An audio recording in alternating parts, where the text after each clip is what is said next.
But most of you guys are forgetting the top 2 most important metrics for success that will get you views. And we're about to talk all about it today. What's up? My name is Jade and welcome to my channel. It's currently 7:08 a.m. in New York City, and today we're about to have a full day of meetings. I woke up at 6:30 to shower and get ready. I'm sorry, that's no way it is. I let you get to me, get to me.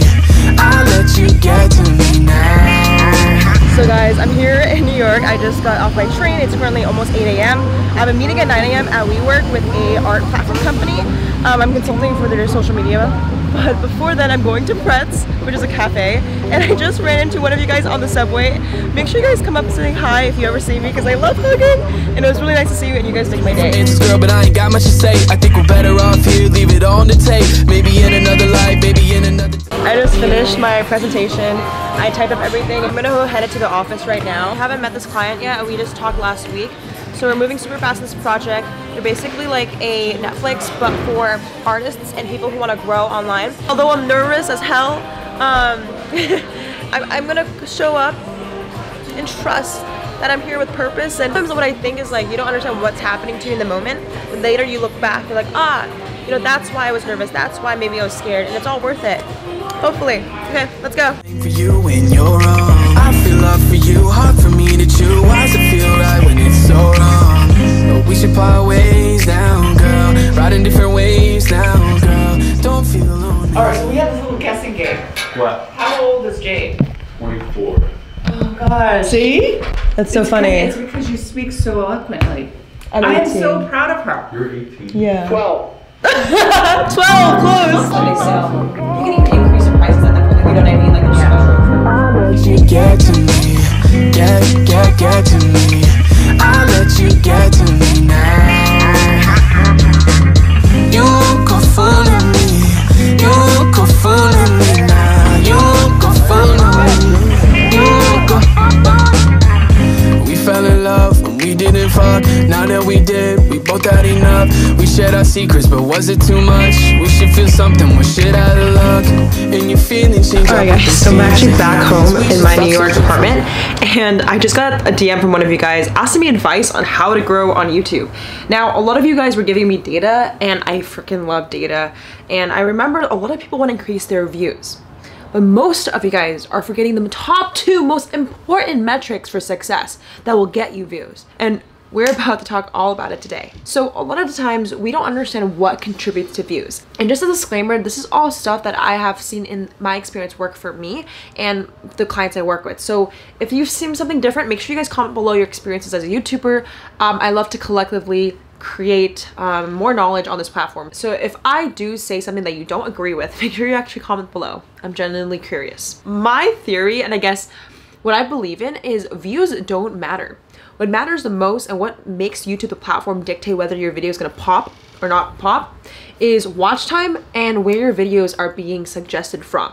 Why is this so important, right? So where do you typically find viral videos? Is this something you search for, or is it something that's recommended to you? If you want to blow up, right, it's being recommended by the algorithm. YouTube itself is pushing your content out there. And so often we don't know how. And I think it goes hand in hand, not only where your video is getting suggested from, but how long people are watching it. Because once YouTube pushes it out, you need to be able to stick to that customer or that consumer, right? They need to be clicking on it but watching it through, and then YouTube will be like, wow, this is performing really well, and I'm gonna keep pushing it out.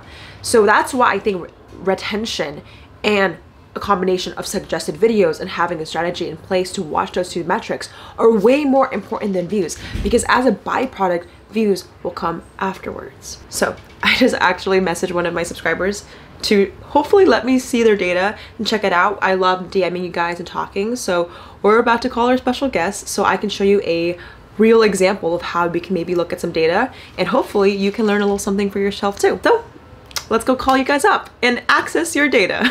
Hey. Hey John, it's Jade. What's up? What's up? Where are you from? Texas. I'm a musician from San Antonio. What's your current goal with the YouTube? I know that was your question. Yes. Increase like a bigger view on my YouTube. I have like a decent amount of views, like, you know, anywhere roughly from probably like around 20 to like 70,000. But I definitely want to increase that so I can, you know, just get seen more. How many views would you like it to hit if you're currently hitting around 50,000 views per video? A million. A million. Okay, let's go. I need to take a look at some data. I know you were asking a question about watch time suggested. I'm gonna cut this part out, of course, but is it okay if I take a look at your dashboard for YouTube? Yes, go for it. Cool. You had a question about was how to increase your watch time, because are you thinking by increasing your watch time it'll increase the recommended? Is that kind of what your thoughts, or what are you most curious about? Yes, increase people like getting suggested, I guess, in general. Okay, good question. So I'm gonna take a look at your traffic sources. I'm looking, so basically in your analytics, this is what it looks like. So basically your playlists bring 25% traffic to you, which is really interesting. Apparently there's a playlist called Country Rap Favorites that put you in there. Yeah, it's actually, weirdly enough, it's a lot of country rock playlists that maybe you didn't know that put you in their mix. Literally. Now, it looks like to me, Dawn, the one that you could use most improvement is there's only 15% on suggested video. And what that tells me is, like, most of your traffic is from people that maybe are your fans that are like, that make playlists of you. So that means it's a kind of a very tight niche circle, which is really, really good, but it looks like you want to hit millions and you want to scale. So in order to do that, what you need to know is two things. Basically, your top suggested video is yourself. Is myself? What does that mean? So basically, when people find your Black Sheep video, the next recommended video after that is another song by you, like On the Run. Who's number one? Who is like number one? Yellow Wolf, by far. The one thing you want to track for is find those top 5 people in your category, and you really want to get recommended after them, because essentially their fans will be most, and this is just theoretically, the most likely to convert into your fans because it's similar music style and genre, right? You don't have to always do this, right? What I would actually recommend to do is ask your fans, because it looks like you have a solid fan base from your analytics. Like, there's like hundreds of people searching for Dawn Welch already, just itself. I don't know if you knew that. Which means you need to ask those people, like I would literally DM your followers to screenshot their YouTube watch history, so you can see what is the person that it's a like bigger reach than you that you're able to be suggested after. Does that make sense? Like, you want to make a list of the people that have bigger reach than you, that your audience that loves you already searches for, and be suggested right after their video. So now it's like how to do that, right? So there's a few ideas I have. You're actually on track, like you're doing collab. That's a really good one. But the second one is covers. So like if there's a bigger artist that has a very famous song, like covers are the easiest way. But sometimes as an artist, would you feel uncomfortable doing covers, or would you be open to it? I mean, I just feel like everybody hops on that and it doesn't monetize. I mean, I would do it. I've done it in the past, like definitely. Now, in regards to audience retention, it's super important, because once people get suggested, you need to make them stay, because if they watch longer, right, then YouTube will be like, cool, let's keep promoting it, right? I'm gonna pull up your audience retention, which is basically where people drop off. What I'm trying to look at is, this is your music video, and I'm trying to find a big drop when people drop off the video. So like essentially, like, where do people like stop watching and turn off their phone? So at like 1 minute, 2 minutes and 55, I'm gonna play this part and watch it visually. I am no way a heck a film director, but I'm gonna try to put my take on why people click off. Okay, I see.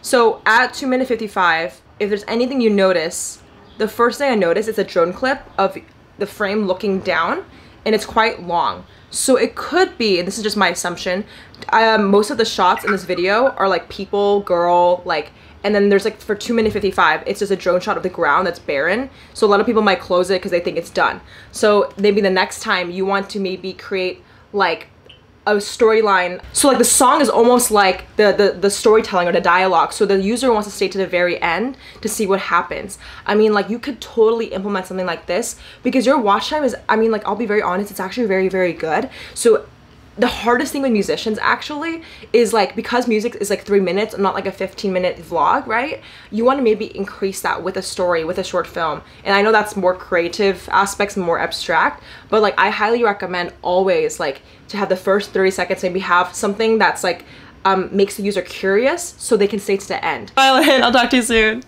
Bye. All right, so like I said to Dawn, I think it's super, super important to understand this. Step 1, take a look at who is your competition, or who do you want to segment your audience from. If it's a similar artist or similar YouTuber, you want to research what's working for them. Step 2, either recreate similar video types, music, covers, collab. You basically, your goal is to make similar content that user is making, so when they finish that video, your video pops up next. And it's very hard because maybe we're not immediately amazing filmmakers or vloggers or artists. And like I gave advice to Dawn, when you first pick up the violin or when you first pick up an instrument, I was personally absolutely shit at music. Like in the very beginning, at least when I first started, I was so bad at vlogging, talking. You guys can scroll back through my first video. I sounded so stupid, but over time, you keep practicing, you keep learning, so make sure you guys don't stop. You know, if it takes you maybe 49 times to be right, don't stop at the 48th one. You gotta keep going. And essentially, you need to be able to have persistence. Now, after you make content that's similar to the audience you want to attract, and you do that, make sure you do step 3, which is go back into your data. You know, look at your audience retention. You literally want to watch where people are dropping off and why. And over time, you can start making better videos, and then you repeat steps 1 to 3 over and over again. So I hope that makes sense, you guys. I use Dawn as an example.